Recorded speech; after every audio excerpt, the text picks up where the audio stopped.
Hello everyone, it's time for one more Steam Train video for 2019. One question I get a lot is, can I talk more about some of the different steam locomotives in my videos? Since this is the last Steam video of the year, I thought it would be neat to do something a little different and go through all the locomotives I saw running this year and give you a brief history of each one. I saw 17 different steam locomotives running in 2019, most of which I had never seen operational before, so we have a lot to get to. Let's dive right in. The first steam locomotive I saw in 2019 was the Pere Marquette Railway number 1225.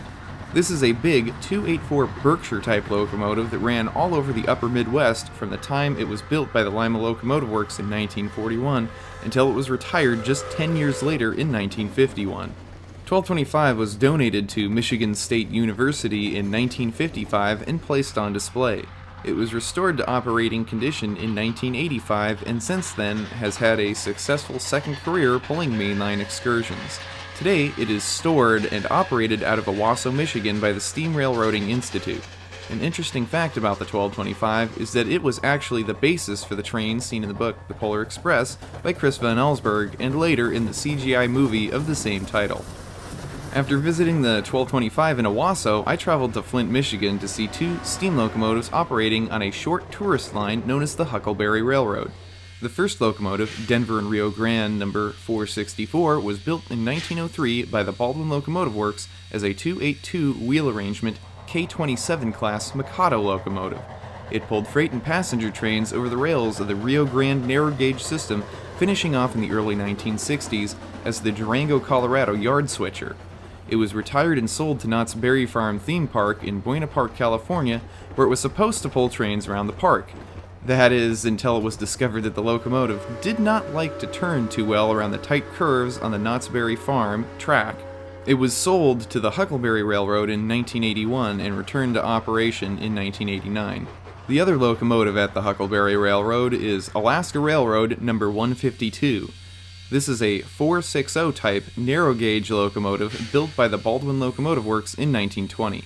The locomotive was used on a number of different railroads in Alaska before being retired following World War II and moved to Washington State for sale. 152 eventually ended up at the Huckleberry Railroad in 1974 and was restored to operation 2 years later. Next, I visited the Oregon Coast Scenic Railroad in Garibaldi, Oregon, where I saw 3 different logging locomotives. Polson Logging Company No. 2 was built in 1912 by the Baldwin Locomotive Works with a 282 wheel arrangement. Originally, it operated for Saginaw Timber in Washington State, pulling lumber trains. It would go on to serve several different logging railroads in the Pacific Northwest. In 1980, it was donated to the Illinois Railroad Museum and then sold into private ownership in 1982. Today, this locomotive is stored at the Oregon Coast Scenic Railroad and used for special events. McLeod Railway No. 25 spent most of its life in the shadows of Mount Shasta in Northern California, operating on first the McLeod River Railroad and later the McLeod Railroad. Built by the American Locomotive Company in 1925 as a 262 Prairie type, it ran primarily in freight service until it was retired in 1955. In 1962, it was brought back to life for a long tourist and movie career, including a brief appearance in the film Stand By Me. When the McLeod Railroad shut its doors for good in 2008, the 25 was sold to the Oregon Coast Scenic Railroad for tourist excursion service. The third and final locomotive I saw at the Oregon Coast Scenic was the Columbia River Beltline No. 7, nicknamed the Skookum. The Skookum is a very unique 2442 type articulated locomotive built by the Baldwin Locomotive Works in 1909, designed to traverse the tight curves of many logging railroads. It spent most of its working career in the Pacific Northwest pulling log trains for 2 different railroads. In 1955, the locomotive was involved in a serious derailment leading to its retirement. A year later, the Skookum was dragged out of the forest by a railroad enthusiast hoping to restore it to operation. Skookum changed ownership several times before finally arriving at the Oregon Coast Scenic in 2005 and undergoing a lengthy restoration that lasted until late 2018. It is now located in California under private ownership.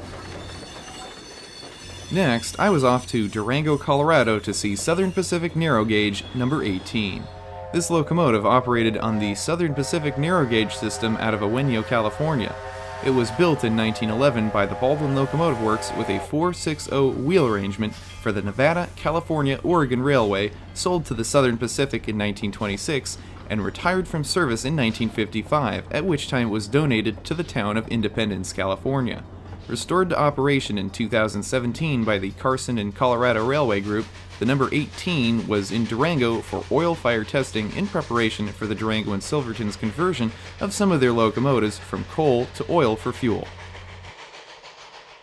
With Durango done, it was off to Texas for a visit to the Texas State Railroad. Tremont and Gulf Railway number 30, a 282 Mikado, was built in 1917 by the Baldwin Locomotive Works, operating over a short 50-mile-long railroad out of Tremont, Louisiana. It was later sold to the Magma Arizona Railroad and given the number 7, operating there for another decade and a half. In 1974, it was sold to the Texas State Railroad and restored as their number 400. More recently, the locomotive has been returned to the number 30 and lettered once again for the Tremont and Gulf Railroad. The next locomotive was by far the most anticipated of the year, the Union Pacific 4014 Big Boy.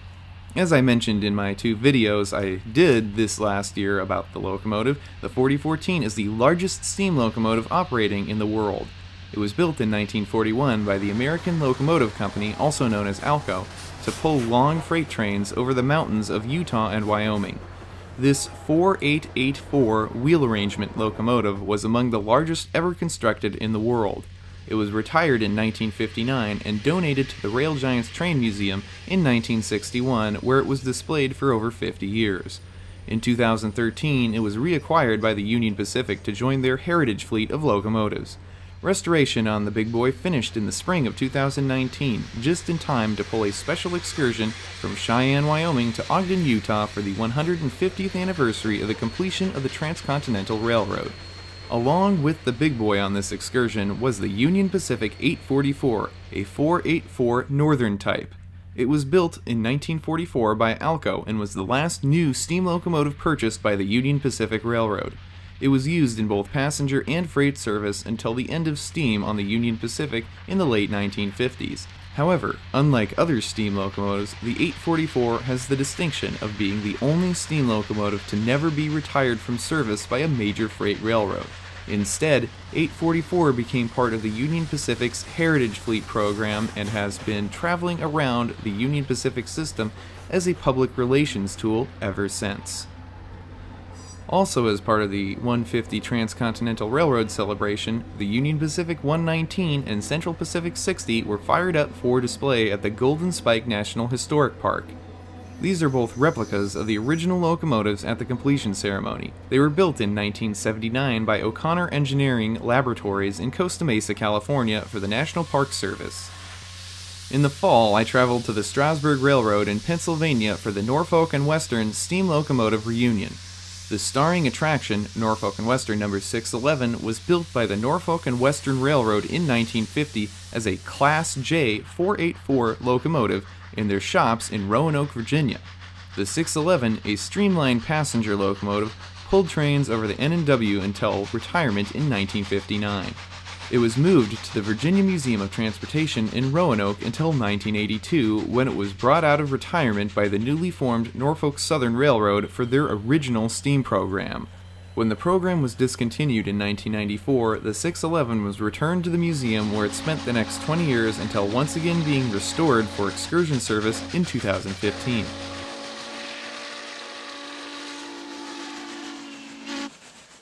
The Norfolk and Western 475 is currently owned and operated by the Strasburg Railroad. It was built by Baldwin in 1906 with a 480 wheel arrangement. 475 spent most of its time on the Norfolk and Western pulling freight trains, finally retired in 1956. After nearly being scrapped in Roanoke, Virginia, it was saved and stored in various places, including at the Illinois Railroad Museum, before finally being purchased by the Strasburg Railroad in 1991 and returning to operation in 1993. While I was at the Strasburg Railroad, I also saw Great Western 90 pulling some of their regular trains. 90 was built by Baldwin in 1924 with a 210 wheel arrangement. It pulled freight trains on the Great Western Railroad in eastern Colorado until purchased by the Strasburg Railroad in 1969. Today, the 90 rolls through the farmland of Pennsylvania Dutch country, pulling thousands of visitors each year. My last steam trip of the year was to the Cass Scenic Railroad in Cass, West Virginia. I saw several operable steam locomotives there, but I will focus on the two that I actually saw pulling trains. The star of the show was Cass 3-truck Climax locomotive number 9, formerly Moore and Keppel Company number 6. Built in 1919, the number 9 spent its entire life in West Virginia, first pulling trains of lumber and later coal. The locomotive was retired in 1960 and sold to the state of West Virginia, arriving at the Cass Scenic Railroad in 1970. In the early 2000s, a full restoration began on the locomotive. Many parts needed to be completely replaced, returning the locomotive to a near-new condition. Restoration was completed in the fall of 2019 after a near 20-year effort. Cass renumbered the locomotive from 6 to 9 since they already have a locomotive in service with the number 6. The last steam locomotive I saw in 2019 was Cass Scenic Railroad number 5. This is the oldest operational Shay locomotive in the world, built by the Lima Locomotive Works in 1905 to a 3-truck design. 5 is also the state locomotive of West Virginia. The 5 was built for the Greenbrier and Elk River Railroad, the original operator of the logging railroad located at Cass, West Virginia. When the state of West Virginia took over Cass as a tourist railroad and state historic park, the number 5 continued on in tourist excursion service, pulling and pushing visitors through the same mountains where it had been working since the beginning of the 20th century. Well, that's it. We are done. 17 locomotives, 10 of which I had never seen before under steam. What a year. Well, thanks for joining me for this look back at a year full of steam. If you want to see me do more videos like this in the future, please let me know in the comments section below, and hit that like button too. If you're not already, subscribe to the channel and click on the bell so that YouTube will, at least in theory, notify you every time I upload a new video. I have posted videos of 1225, Skookum, and the Big Boy this year, so if you haven't seen those, be sure to take a look at those as well. That's it for now. Until next time, I'm Mike Armstrong. I'll see you down the line. Thanks for watching.